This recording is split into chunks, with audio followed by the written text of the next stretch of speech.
Right here on campus stands Estherwood, a building that has been part of Masters history for over a century. But like many historic structures, its future isn't always guaranteed. Conversations about preservation and change continue. I'm a former history teacher, and so I'm inclined to, I'm biased here. I have an affinity for historic, and I feel like the buildings and the experiences that happen in the buildings are brought to life by their preservation. And I think that there's something beautiful about preserving history through buildings, but I'm also practical. We think about this, and it raises an important question. What would we lose if a place like this were gone? Before thinking about what could happen next, it's worth understanding where it all began. In this segment, we're taking a closer look at the history of Estherwood and why it still matters today. Estherwood Mansion, it took just 2 years to build, believe it or not, just 2 years to build. So 1894 to 1895, that's when it was originally built.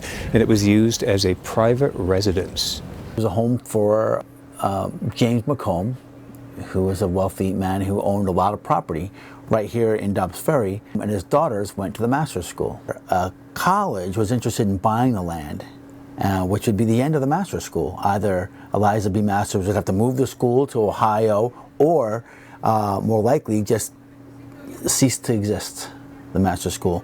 Eliza B. Masters, it was really put to a question of, can we afford to buy Estherwood for $500,000? And then Miss Eliza and Sally Masters said, no, we've got to buy it for the school and make it part of the campus.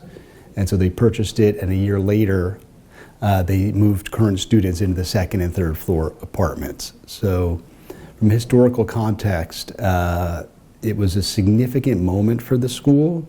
Our culture around this is based on Miss Masters and and the people that she had around her, right? From the beginning, it was to do it with your might mentality. It was all about giving people the opportunities to learn and being good people, really learning to honor each other, learning to listen to each other.